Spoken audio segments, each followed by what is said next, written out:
A atitude, a força de uma mente positiva. A mensagem de hoje será baseada na história do povo de Deus, quando eles estão para chegar na terra prometida. Eles estavam tão perto da bênção. Guarde aqui uma palavra que eu vou dizer a vocês. Toda vez que nós nos aproximamos de algo grandioso que Deus está fazendo, a incredulidade vai contra-atacar. O mal vai tentar nos barrar. E ele vai nos sugerir estratégias para nós perdermos, para nós não conquistarmos, para nós não tomarmos posse da bênção. O nosso foco na mensagem de hoje será sobre Calebe. Ele é o parceiro de Josué. Eles estavam tão perto da conquista que o povo, veja só como é que o mal é terrível. O povo pediu para Moisés mandar alguns homens para reconhecer a terra que eles herdariam e trazer um relatório para eles de como que era a terra, de como que era o lugar que Deus já tinha dito para eles como era. Na volta, esses 12 homens foram enviados, eles trouxeram e eles deram o seguinte relatório, que está em Números capítulo 13.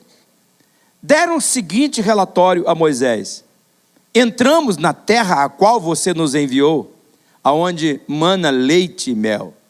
Aqui estão alguns frutos dela. Diz o texto bíblico, irmãos, que eles trouxeram um cacho de uva, que era tão grande que precisava de 2 homens para carregar o cacho de uva. Agora veja o verso 28.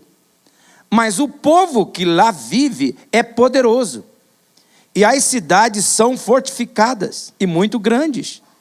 Também vimos descendente de Inaque, só gente de encrenqueiro. Os amalequitas vivem no Neguebe, gente de guerra. Os hititas, os jebuseus, os amorreus vivem na região montanhosa. Os cananeus vivem perto do mar e junto do Jordão. Veja só gente de briga. Verso 30. Então Calebe fez o povo calar-se perante Moisés e disse: subamos, tomemos posse da terra, é certo que venceremos. Verso 31.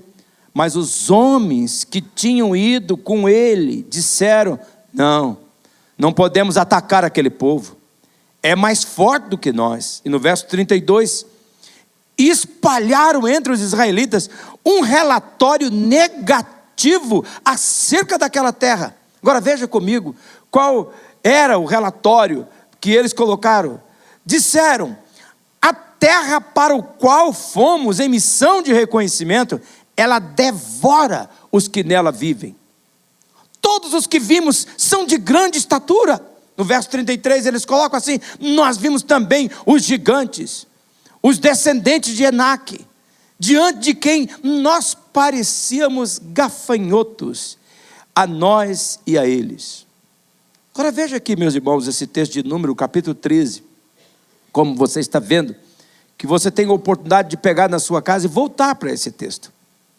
Antes de nós analisarmos esse texto e vermos, meus irmãos, o que a Bíblia está nos ensinando sobre uma mente positiva, sobre a atitude que nós temos que tomar na vida, eu gostaria de registrar uma mensagem que eu entendo que Deus quer que eu entregue para vocês aqui neste momento. A mensagem é esta: cuidado com as coisas que as pessoas lhe contam. Não se rendam às notícias pessimistas. Eu percebo, irmãos, aqui neste momento, que esta é uma palavra para as pessoas que estão aqui. Talvez seja você, mas eu queria que você olhasse para esta mensagem. Talvez, quem sabe, Deus está pedindo que você anote isto. Deus está tocando no seu coração. Deus está dizendo: cuidado com as coisas que você anda ouvindo. Cuidado de você ficar dando ouvido para pessoa pessimista. Cuidado de você ficar dando ouvido para as pessoas que falam com você. Deus está dizendo: não fique impressionado com a primeira impressão da história contada por alguém. Procure ver a verdade completa. Não permita que a influência de pessoas incrédulas determine a sua postura na vida. Não se renda às notícias pessimistas. A voz da maioria não significa que a voz de Deus está nela. E aqui nós vemos claramente nessa história, Caleb, ele não ficou com a voz da maioria, ele ficou com o ponto de vista de Deus. Eu vejo neste momento a força da atitude, irmãos, de Caleb. Caleb estava junto com os 12, ele também tinha ido. Ele viu o que todo mundo viu, mas ele não ficou apenas com a imagem dos seus olhos, ele não ficou apenas com a impressão daquela terra, ele escolheu viver por fé e não por vista. Caleb, ele não se guiou pela produtividade daquela terra, ele não mensurou a conquista daquela terra pela força dos habitantes que estavam lá, que nós podíamos aqui dizer das circunstâncias que eram contrárias. Mas Caleb fez o quê? Ele se agarrou no seu Deus que havia feito a promessa. Ele sabia que Deus tinha feito a promessa, que daria aquela terra para eles. O Caleb, ele não ficou com o grupo da maioria. E o grupo da maioria era o não vai dar, não, nem tentar, não, já era. E eles são fortes demais para mim, eles são gigantes, nós somos pequenos como gafanhoto perto deles. Não, ele não ficou com esse pessoal, ele não ficou com essa turma. O que diferenciava Caleb? O que foi que fez a diferença entre Caleb e os demais? Era a atitude de Caleb.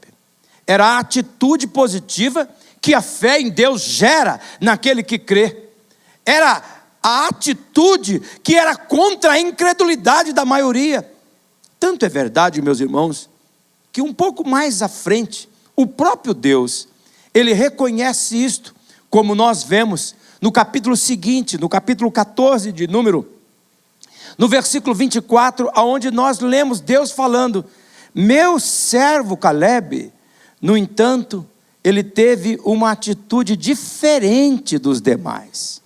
Preste atenção nessas palavras. Permaneceu fiel a mim, por isso eu o farei entrar na terra da qual fez o reconhecimento, e os seus descendentes tomarão posse dela.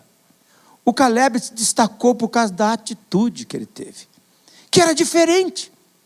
E a atitude do Caleb é tão diferente, que nós encontramos um pouco mais para frente, quando ele entrou na terra, ele chegou e falou para Josué: Josué, você está olhando para mim aqui, olha para mim, eu tenho 85 anos, Josué. Mas Josué, eu ainda tenho a força de um homem de 40. Está vendo aquela montanha lá? Você prometeu que ela seria minha. Josué, eu quero conquistar aquela montanha. Ele não estava falando assim, eu quero que você mande o exército para destruir. Ele diz, não, eu vou lá conquistar aquela montanha. A atitude dele fez a diferença. Eu oro neste momento. Eu oro neste momento para que você perceba o que Deus está falando conosco. E eu espero que você esteja percebendo que Deus está falando assim, a atitude perante a vida é coisa que você tem que escolher. É nós que temos que escolher a atitude que nós vamos ter. Nós podemos escolher uma atitude diferente da maioria. Nós podemos ficar com queixume, não vai dar, desistir, acabou, para mim, morreu. Não, mas nós podemos escolher uma atitude diferente. Vou recomeçar, vou fazer de novo. Deus há de dar um jeito. Eu tenho certeza, Ele me deu uma promessa, Ele falou comigo. A atitude, irmãos, escute bem isto, ela é um ponto de vista mental, ela é uma forma de nós estruturarmos a nossa mente, ela é a maneira que nós escolhemos pensar frente à vida, sentir frente às situações. Atitude é um ponto de vista mental, uma forma de estruturar a sua mente. Uma atitude, ela é semelhante a um estado de espírito. Ela é também, podemos dizer, além de um estado de espírito, ela é também uma disposição, uma atitude, também é uma expectativa. Veja, ela é um estado de espírito, ela é uma disposição, mas ela é uma expectativa. Pessoas que costumam ter atitudes positivas esperam o melhor. Pessoas que costumam ter uma atitude negativa esperam o pior. E o que é pior é que os dois recebem aquilo que esperam. Recebe aquilo que estão dispostos a receber. Nos dois casos, as expectativas geralmente se concretizam. Por isso, guarde isto. Atitude é aquilo que falamos para nós mesmos. Eu peço que o Espírito Santo revele a você essas verdades. Por quê, meus irmãos? Aquilo que nós dizemos para nós mesmos é mais importante ou cria maior impacto em nós do que aquilo que as pessoas dizem para nós. Eu me lembro, quando me tornei pastor desta igreja no ano de 80, que eu procurei uma pessoa para receber ajuda, para que eu pudesse crescer como pastor. E ele olhou para mim e disse assim: é uma pena, você é até esforçado, mas você não tem berço. Mas eu sabia que eu não tinha berço. Sabia que eu tinha nascido de uma família de pobre, miserável, de miséria extrema. Você não tem berço, você não fez uma faculdade, você não fez isso, não fez aquilo outro. Eu sabia tudo aquilo. Ele falou aquilo para mim, mas quando saiu dali, eu disse: ele não sabe de uma coisa, eu tenho um chamado. E eu tenho um Deus que fez uma promessa para mim. Aquilo que eu falei para mim teve mais impacto do que aquilo que aquela pessoa disse para mim. Por quê?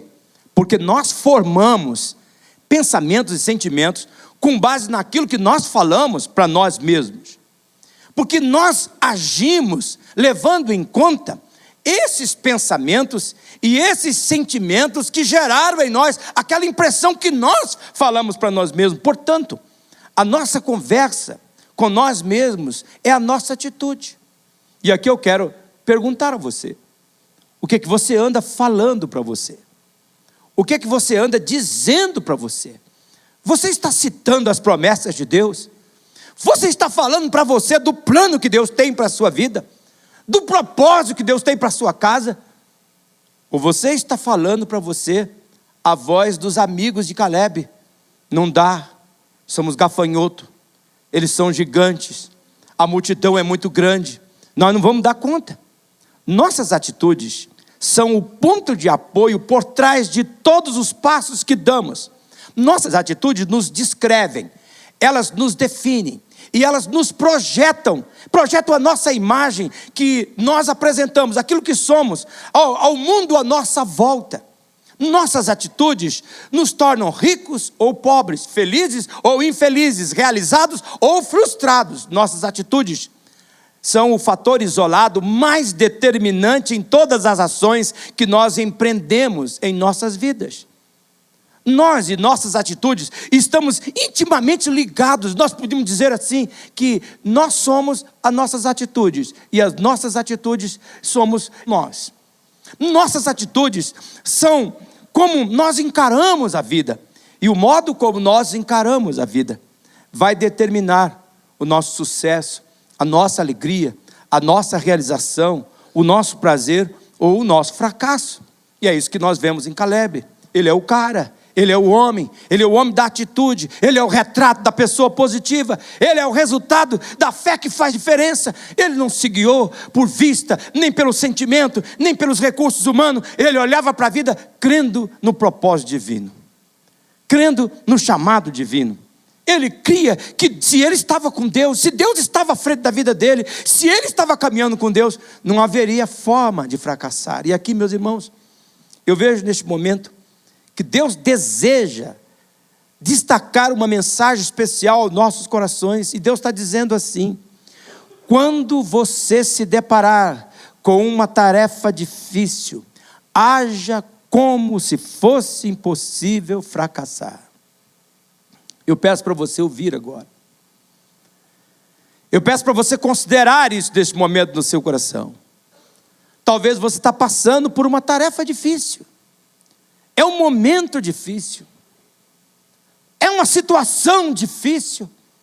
As vozes gritam dentro da sua mente e do seu coração: desista, joga a toalha, pare, abandone. Deus está esperando que você acredite, que você tome essa postura. Não, é difícil, tarefa é difícil, mas eu vou agir como fosse impossível fracassar. Por favor, escute o que Deus está comunicando. Deus está aqui neste momento dizendo: escolha a atitude daqueles que vencem. Sabe de uma coisa, irmãos? Quem se veste como um campeão e age como um campeão, vai com certeza jogar como um campeão. Deus espera que você, nesse momento da tua vida, você acredite, como nós falamos na mensagem passada. E eu nasci para esse momento. Eu nasci para essa hora. Eu nasci para esta época. Senhor, é impossível fracassar, Senhor. Porque o Senhor me colocou aqui, não para fracassar, mas para vencer. O Senhor está comigo. Eu oro, irmãos e irmãs, para que você acredite. Eu oro para que você acredite. Que não é a nossa posição, e sim a nossa disposição, que faz a diferença. Lembre-se, algumas pessoas morrem de frio na neve, enquanto outras esquiam. Enquanto outras se divertem. Uma atitude de fé, ela gera sempre resultados de fé. A atitude, ela é uma coisa pequenina, mas ela faz uma diferença enorme. Nessa semana eu estava lendo um pouco da história de Maya Angelou. Ela passou a infância dela, ela nasceu nos Estados Unidos, ela passou parte da infância dela na Califórnia, com a avó paterna. E quando Maya Angelou, ela tinha 8 anos, ela foi estuprada pelo namorado da mãe. Ela era negra. Ela vivia cercada de preconceito no século passado, por volta do ano de 1930. Ela cresceu, ela se tornou jornalista. Uma grande influenciadora no fim do século passado. Trabalhou pelos direitos civis dos Estados Unidos e ela fez uma afirmação que me tocou nessa semana. No meu coração profundamente. Ela afirmou assim: se você não gosta de algo, mude-o. Se não puder mudá-lo, mude a sua atitude. Não se queixe. Eu não tenho dúvida que o Espírito Santo está falando isso aqui para nós nessa noite. Do que é que você não está gostando? Mude. Você não pode mudar? Então muda a tua atitude. Mas pare de queixar. Não muda nada quando você fala: está difícil, está difícil, está difícil, está difícil, está difícil. Não muda nada. Mas muda. Para o meu Deus nada é difícil. Meu Deus pode tudo. É impossível fracassar com o Deus que eu tenho. Eu vou me vestir como um campeão. Eu vou proceder como um campeão. Eu vou jogar como um campeão. É uma questão de tempo. Ele me dá a coroa da vitória, que está garantida pela promessa do Senhor. Meus irmãos, foi isso que Caleb fez. Ele não podia mudar as dificuldades que ele iria enfrentar para tomar posse daquela terra que Deus havia prometido. Mas ele podia mudar a atitude. Ele escolheu adotar uma nova abordagem. Ele escolheu mudar sua atitude, a própria atitude do seu coração, da sua mente. Nem sempre eu posso escolher o que acontece comigo, mas sempre eu posso escolher o que acontece em mim. Talvez você não escolheu o momento que você está vivendo, na sua casa, na sua vida, mas Deus está dizendo: você pode escolher o impacto que isso vai causar em você. Você pode fazer isso mudando a sua atitude, mudando a forma de pensar para uma mente que confia, que crê, que se agarra nas promessas. Mas a pergunta é: como nós podemos construir uma fé que gere força para nós enfrentarmos a vida com perseverança? Primeiro, se você quer ter uma atitude de fé que gere em você força para perseverar, trabalhe a sua expectativa sobre a vida. Sabe, irmãos, eu quero de todo o meu coração falar para vocês aquilo que eu tenho percebido nesses meus 62 anos. Um dos maiores problemas que eu vejo na vida se relaciona com a expectativa que nós fazemos da vida. Nós gostamos de imaginar, irmãos e irmãs, que a vida é sempre feita de dias com céu azul. Quando a gente lembra, por exemplo, do paraíso, a gente lembra sempre de uma árvore, o Adão deitado debaixo daquela árvore junto com a Eva, e lá os passarinhos estão cantando, eles estão perto de um lago azul, é um dia maravilhoso, os passarinhos estão fazendo seresta para eles. A gente não pensa em frio, tempestade, nada disso. A gente fica pensando em céu azul, nós pensamos em noites, de noites estreladas, com um fundo de música de seresta, alguém cantando para a gente. Mas na verdade, é que a vida não é assim. Na vida existem manhãs cinzentas. Na vida existem dias sombrios. Na vida existem entardecer melancólicos e noites frias. Nós achamos que pelo fato de Deus estar conosco, dele ser o nosso Senhor, das suas promessas ser gloriosas, nós achamos que a vitória ela é sempre adornada por um caminho fácil, por músicas alegres no fundo musical. Veja, meus irmãos, que era esse o problema do povo de Israel, que Caleb está enfrentando. Deus tinha prometido para eles uma terra que manava leite e mel, que era de fartura, que era de abundância, e eles achavam que isso seria fácil, que isso seria sinônimo de vida sem dificuldades. Eles achavam que isso não iria exigir a participação deles. Eles pensavam que não teriam inimigos para derrotar, que eles não teriam nada para conquistar. As suas expectativas eram erradas. E isso pode ocorrer com você. Veja que foi isso que Caleb tentou alertar o povo. Tanto que no verso 30, Caleb fez o povo se calar perante Moisés e disse, o que o Caleb disse? Gente, subamos, tomamos posse da terra, é certo que venceremos. Veja que Josué estava afirmando, gente, cuidado com as expectativas que vocês estão fazendo. A terra é nossa, mas a gente tem que entrar, a gente tem que tomar posse. A gente tem que tomar posse, tem que tirar. Para tomar posse, a gente tem que tirar aquele povo de lá. E Deus já nos disse que nós vamos vencer. Ele está do nosso lado, que Ele está na nossa frente. Vamos, gente, coloque as suas expectativas no lugar. Agora, mas veja o verso 31. Mas os homens que tinham ido com eles disseram, não podemos atacar aquele povo. É mais forte do que nós. Não é isso que a incredulidade está fazendo com você. Veja que o povo ficou com o relatório negativo. A expectativa deles estavam na força humana, não estavam na força divina. Eles estavam esperando que não haveriam obstáculos. A atitude da incredulidade é assim. Não, qualquer dificuldade, está vendo? Deus não cumpriu, Deus não me abençoou, Deus não fez. Ele falou que ia cuidar, cadê? Onde é que está o cuidado de Deus? Eu não entendo Deus, eu não entendo Deus. Eles estavam... O povo de Israel estava acreditando que viver a vida não envolve lutar as batalhas, transpor os limites, derrotar os gigantes, desmoronar as muralhas. Eles tinham uma visão romântica da vida. Por favor, neste momento, será que você não tem tido também uma visão romântica da vida? Será que não é isso que está acontecendo com você? Será que você não está fazendo uma leitura equivocada da vida? Será que você não está esperando algo na vida que não é real, que não faz parte desta vida? Deus está falando conosco neste momento. Ele está dizendo, seja realista. Nesta vida tem dificuldade. Coloque a sua perspectiva dentro da realidade. Caleb estava tentando gerar no coração do povo uma expectativa correta. E qual é a expectativa correta? A expectativa correta é esta. As coisas nunca são tão boas quanto esperamos, nem tão ruins quanto tememos. Eu quero que você pense comigo aqui. Você já fez uma viagem que você escolheu o hotel pela internet? Eu já fiz. Nós fizemos umas economias e eu e Sueli resolvemos, vamos para Natal. Lá tem o Morro do Careca. Ficava imaginando aquele Morro do Careca, que é uma maravilha.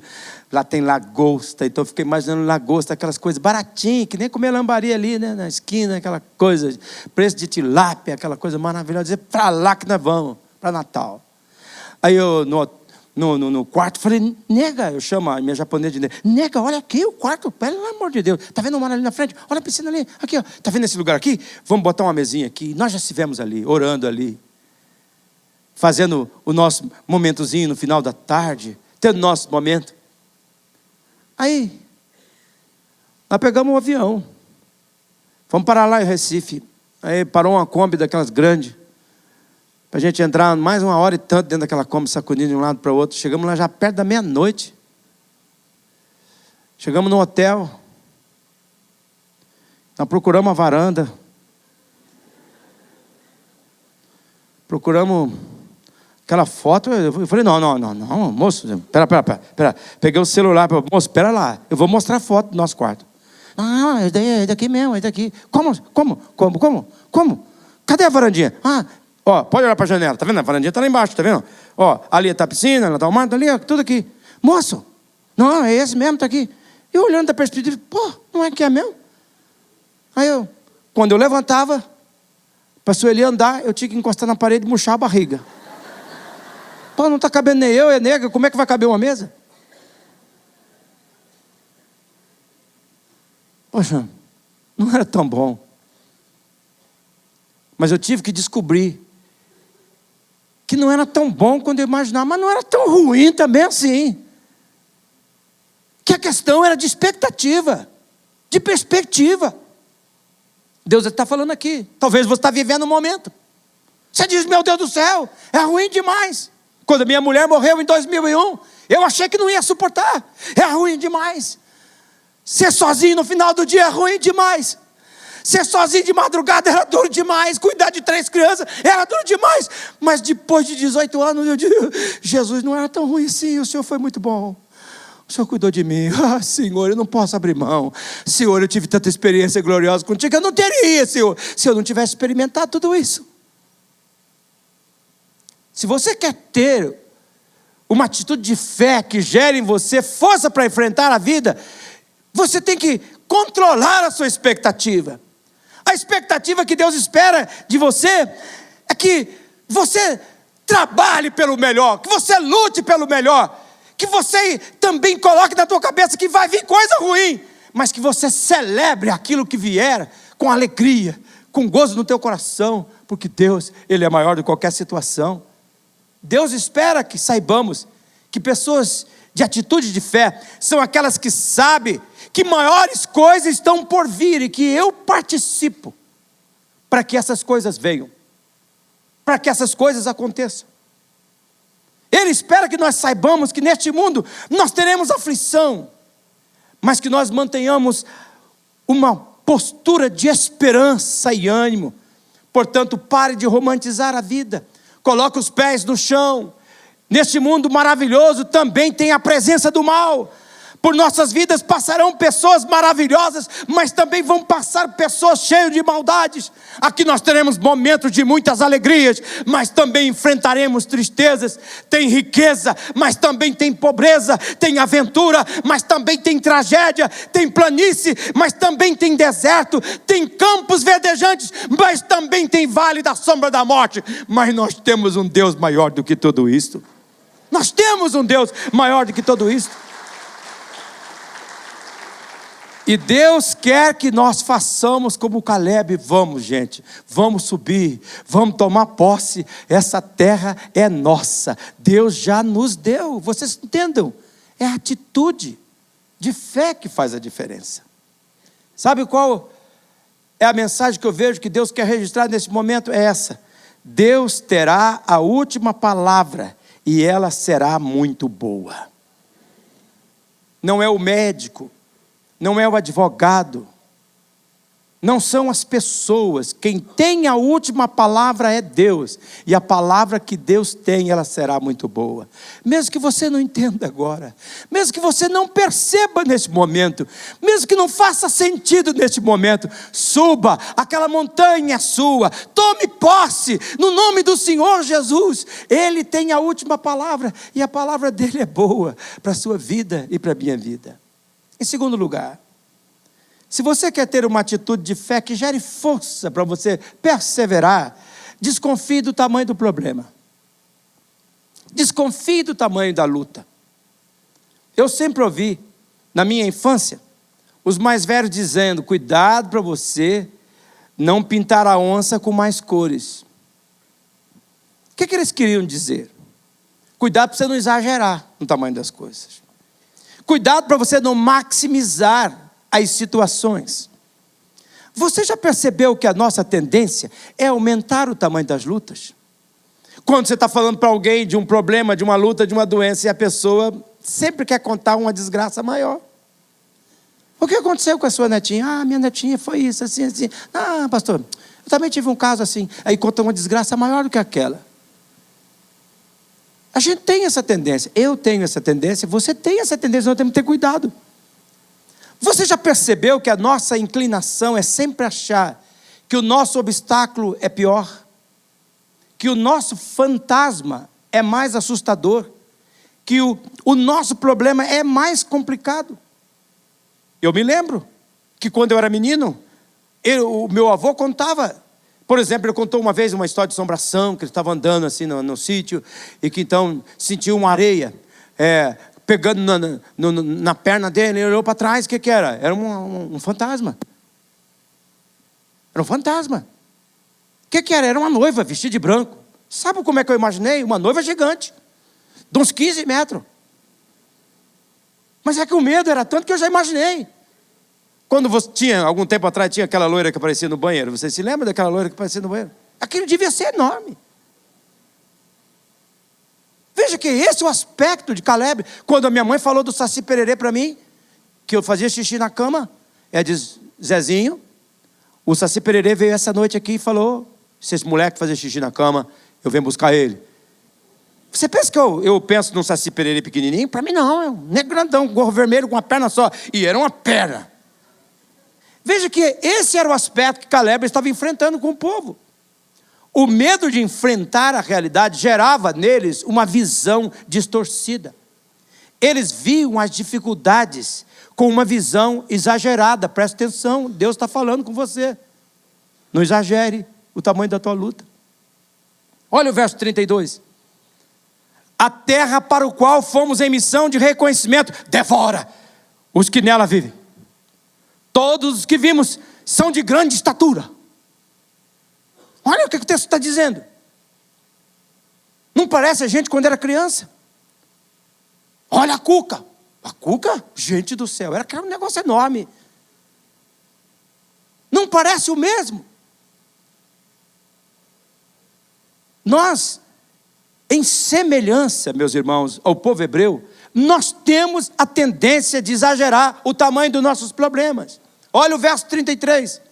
Vimos também os gigantes, os descendentes de Inaque, diante de quem parecíamos gafanhotos. Nós a eles. Não é eles para nós não, era nós para eles. Era nós que eram gafanhotos, eles eram grandões. Veja, a mensagem de Deus está se tornando clara neste momento. Cuidado, para você não exagerar o tamanho da sua luta, o tamanho do seu problema. Deus espera que você não negue a sua luta. Deus espera que você não negue o seu problema. Deus espera que você até veja, não é fácil não, é difícil. Pode até ser dolorido, pode ser custoso, mas sabe o que Deus espera? Não é impossível. Não é impossível, porque eu tenho um Deus que é o Deus do impossível. Calma, Jacó, respira fundo. Se for impossível, para Deus não é impossível. Sabe o que o mal vai fazer? O mal vai lutar para você acreditar que o seu problema é maior e o seu problema é único. As coisas só acontecem comigo. Olha a vida de fulano. Olha a vida de ciclano. Por favor, dê atenção a isso nesse momento. Seu problema não é o maior e nem o seu problema é único. Tem gente, irmãos e irmãs, na face da terra, passando por lutas diferentes, com dores parecidas com a nossa. Quando eu cheguei lá em Curitiba para ver a minha netinha, eu tinha que entrar numa UTI pediátrica. E ela estava lá num canto. E eu fui passando por todos aqueles leitos. E eu fui gritando: Jesus, ai Jesus, ai Jesus, ai Jesus, ai Jesus. Quando eu vi a minha netinha, eu quase fiquei com vergonha de estar sentindo apreensão por causa da minha netinha. O diabo vai fazer, ele vai colocar o dedo na tua dor, para a tua dor parecer mais dolorida do que a dos outros, para o teu problema ficar maior, para você achar que ele não te ama, que ele não está nem aí com você, mas não é verdade. Pedro foi tão claro sobre isso. No capítulo 5, no versículo 9, ele diz: resistam-lhes, permanecendo firmes na fé, sabendo que os irmãos que vocês têm em todo o mundo estão passando pelos mesmos sofrimentos. Deus é claro demais. Ele está dizendo: não exagera o tamanho do seu problema. Ele não é o único. Ele também não é o maior. Maior sou eu. Eu sou maior do que as suas lutas. Eu sou maior do que as suas dores. É mentira do mal, o mal está aumentando o tamanho da sua luta. Creia em mim, Deus está dizendo. E eu creio, meus irmãos, aqui, que há uma palavra de Deus para nós, que uma irmã me mandou nessa semana. E quando ela me mandou, eu disse, é minha, ela é minha, mas ela também é da minha igreja, do meu povo que vai estar domingo lá. Essa palavra está em Jó, capítulo 5, no versículo 19. Olha que texto tremendo. Vez após vezes, Deus salvará você do perigo e não deixará que nenhum mal lhe aconteça. Olha que texto, irmãos. Outra versão diz assim: por 6 vezes Deus já te livrou dos perigos, e Ele continuará te livrando. Mas eu gostei dessa, vez após vezes, Deus salvará você do perigo. Não deixará que nenhum mal lhe aconteça. Não que nós não vamos enfrentar o mal, mas Deus vai agir através daquele mal para algo bom para a nossa vida. A última palavra é Ele que tem. Então escute o que Deus está falando aqui, vez após vez. Não é só desta vez que eu vou te livrar, eu vou te livrar outras. Eu já te livrei tantas vezes. Eu já fiz tanta coisa por você. Eu vou fazer agora, acredita. Pegue a atitude daqueles que creem e não a atitude da incredulidade. Para terminar a minha mensagem, eu vou introduzir o terceiro ponto. Identifique os gatilhos da negatividade. Se você quer ter uma atitude de fé que gere força para enfrentar a vida com perseverança, vai ter que identificar os gatilhos da negatividade. Ao construir uma atitude de fé, nós precisamos focar a nossa reflexão naquilo que é bom, naquilo que é verdadeiro, naquilo que é digno, naquilo que é correto, naquilo que é puro, naquilo que é agradável, naquilo que é decente. A Bíblia, em Lamentações capítulo 3, ela é muito clara em nos ensinar que nós precisamos colocar na nossa mente aquilo que traz esperança, aquilo que gera fé no nosso Deus, aquilo que faz a nossa vida ser uma aventura gloriosa e não uma vida de medo, não uma vida de pânico. E para isso, meus irmãos, eu estou convencido que nós precisamos identificar os gatilhos que a incredulidade usa, que a incredulidade vai tentar usar para nos transformar em pessoas negativas. Mas o que são esse negócio de gatilho que o senhor está falando? Os gatilhos da negatividade. Gatilhos, meus irmãos, são estímulos recebidos pelo nosso cérebro que influenciam diretamente a nossa tomada de decisão. São estímulos recebidos. Eu estava analisando isto, pensando um pouquinho sobre isso, alguns anos atrás, vendo no comercial da TV. Você está lá de noite. O que é que eles passam de propaganda de noite? Coisa de comida. Mas essa picanha está da galáxia. Vocês já viram aquele comercial? Mas quando você vê aquele cara... cadê o iFood? Vamos ligar lá para mandar trazer um desse para a gente? Vamos lá. Não era bom dar um pulinho ali no McDonald's, na esquina de cima? Vai lá, pega lá 2 desses picanha para nós. Sabe o que é aquilo? É um estímulo para o nosso cérebro. E a gente fica pensando, acho que eu vou na geladeira ver se tem alguma coisa. Talvez tenha aquele macarrãozinho que a gente coloca água, 3 minutinhos, aquilo... Não vai dar nada. É um estímulo. É um gatilho. Aqui, por favor, escute. Por favor. Escute bem isso. O que a incredulidade vai fazer? Ela vai arrumar jeito de criar estímulo para influenciar diretamente a sua tomada de decisão. Saber estimular ou rejeitar esses gatilhos é uma forma poderosa de você criar uma atitude positiva, uma atitude de fé. Por exemplo, você está numa dificuldade, está passando por um problema, está passando por uma luta. Se eu ficar pensando na voz da incredulidade, a voz da incredulidade diz, Deus está te punindo, Deus está te castigando, o que é que está de errado, o que é aquilo outro. Mas se eu usar o gatilho da fé, o que é que eu vou pensar? Eu tenho um chamado, eu tenho uma promessa. Deus me disse que eu era dele, que meus filhos seriam uma geração de justo. Ele colocou a mão dele, ele me abençoou, e está escrito na palavra dele, que quando ele abençoa, é para sempre. Olha o que acontece, eu estou mandando estímulo para o meu cérebro, de fé. Vai construir uma atitude diferente. Aquilo vai gerar esperança, vai me levar para perseverar. Este gatilho, ele gera esperança no meu coração. Mas, por sua vez, se você permitir o gatilho da incredulidade, ele vai chegar dizendo para você: agora eu estou perdido, eu não suporto mais, enterrei minha mãe, enterrei minha esposa, vou enterrar minha netinha. Aquele sonho que eu tive há 20 anos atrás, Senhor, será que é esse momento? Poxa, a voz da incredulidade vai gerar pânico, a voz da incredulidade vai gerar loucura, ela vai gerar uma postura de descontrole. Mas quando eu uso o gatilho da fé, eu sei em quem tenho crido, eu sei que Ele é poderoso para fazer infinitamente mais. A situação muda. Gente, é isso que o Caleb está fazendo. Ele diz para o povo: gente, se vocês olharem para os moradores da terra, para os obstáculos, o medo vai dominar vocês. Mas se vocês olharem para Deus, vai ser diferente. Caleb, ele está dizendo: gente, vamos usar o currículo de Deus, ao invés de usar os argumentos da incredulidade. Vocês se lembram lá no Egito, o que foi que Deus fez? Vocês se lembram quando nós estávamos lá para atravessar o Mar Vermelho? Vocês não lembram? Ele não abriu o Mar Vermelho. Vocês não se lembram quando nós estávamos lá no deserto? E Ele por acaso não botou uma nuvem sobre nós durante a noite, não tinha uma coluna de fogo? Vocês se lembram? Nem os nossos sapatos se envelheceram, nem a nossa roupa, não faltou água, não faltou comida, até carne Ele nos deu, o galeto do espeto Ele nos deu no deserto. Vocês acham que com o currículo de um Deus assim, nós vamos temer esse povinho que está ali? É a nossa, vamos subir, vamos tomar posse. Ele usou o gatilho da fé. Todo dia a incredulidade vai sugerir, vai mandar gatilhos para você. Você tem que dizer: não, eu vou ficar com a palavra de Deus. Eu sei em quem tenho crido. Ele é poderoso. Ele me botou no mundo com um propósito. Eu vou cumprir esse propósito.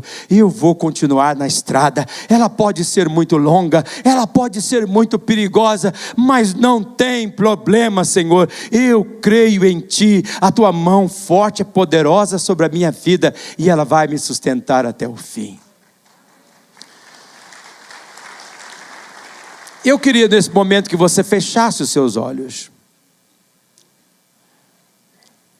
Com seus olhos fechados e cabeça curvada, faça uma análise da atitude do seu coração.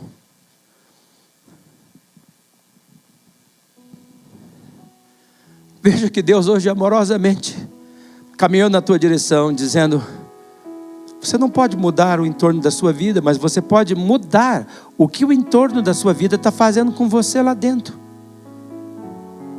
Muda a atitude. Pare de reclamar e de queixar. Não aceite o gatilho da incredulidade, mas aceite a esperança da fé. Deus está falando com você neste momento. Não foi por acaso que você veio aqui, rapaz. Não foi por acaso que você veio aqui, irmão e irmã. É um encontro divino. A bondade de Deus caminhou na sua direção. Deus, quando antes de fazer você, Ele viu você. Ele viu todas as dificuldades que você enfrentaria. Ele achou que valeria a pena ter você. E Ele colocou você neste momento, na cidade que você mora, no lugar que você está, para você cumprir um propósito. Esse é o gatilho de Deus para você hoje à noite. Essa é a voz do Senhor falando para você. Você vai ter força para você continuar a jornada, se você crer assim. Ó Pai Celestial, eu creio na Tua palavra, eu creio que ela é verdade. O Senhor tem a última palavra, e a última palavra sempre é boa. Missionária Central de Maringá.